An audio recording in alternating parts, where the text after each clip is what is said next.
They poisoned the water, defunded the schools, stole the land, and then turned around and say, why can't y'all get it together? That's not failure. That's a setup.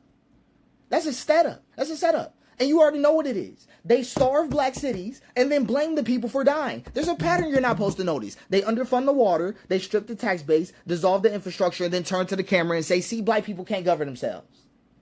Right? That's not failure. That's all narrative warfare being painted out in a ritual of collapse that they themselves have set up. Here's the thing. They do it like this. Pick any black city. Any black city. We can talk about Jackson, Flint, Baltimore, Memphis, East St. Louis, Gary. The pattern is consistent and is disgusting and disturbing.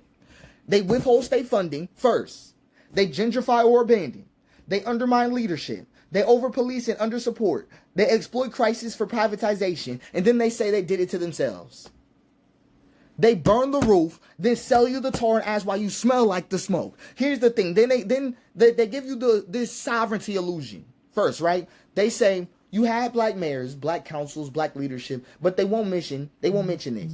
That you have federal disinvestment, redlining legacies, state takeovers, corporate extraction, and anti-black policy sabotage. It's not sovereignty. It's performative democracy with a knife in its back. And you can't call it self-governance if every lever is rigged. You can't call it that.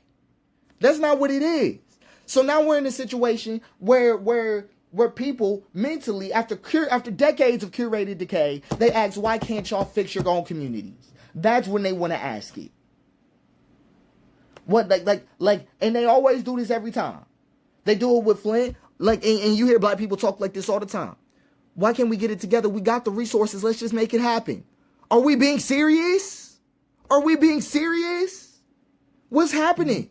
What's happening? They do this all the time. And some of us start believing it. Start blaming each other. Start fighting over scraps. Start thinking our failure is proof of cultural deficiency instead of engineered scarcity. They didn't just defund your city. They overfunded your shame. So now after the water crisis, the narrative starts to flip. You get an extraction and takeover. Outsourcing contracts, private equity housing takeovers, charter schools replacing community governance, nonprofit colonization, and corporate revitalization that displaces the displaced, right? Like, you don't get to be home anywhere, right? That's one thing America tries to get you to be at. You don't get to re-indigenize anywhere. They shuffle you, right? They mine the collapse for profit and then make you pay the emotional tax. So think of it like this. They talk like this. You bled, they bought the land, you wept, we write the op-ed. That's all that happens. That's all that happens. We're going to get a New York Times piece. Right, that's all that's going to come out of that. Black autonomy, here's the thing, because I want y'all to stick with this. Black autonomy must be proved, not presumed.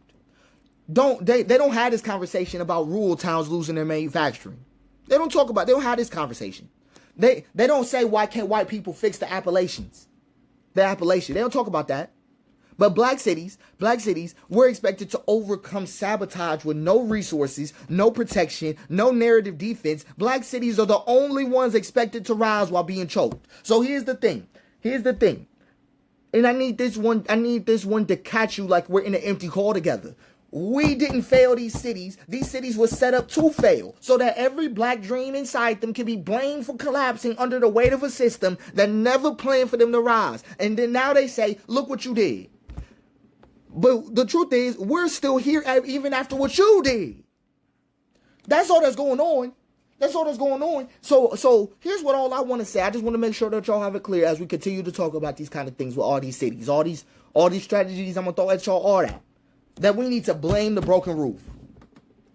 Black cities are not failing. They are targeted. Right? That's all that's going on. So everybody talking about, oh, it's just a red state. So I kind of don't feel sympathetic. Hold on. There was sympathy here before this? For black cities, there was sympathy here before this? It's a good question. It's just a good question. So I'm glad that we got to go over the overview. We're going to look at several playbooks because it happens so consistently. And I need people to catch it before they target other places. It's same companies too. Viola, every time. That's our girl.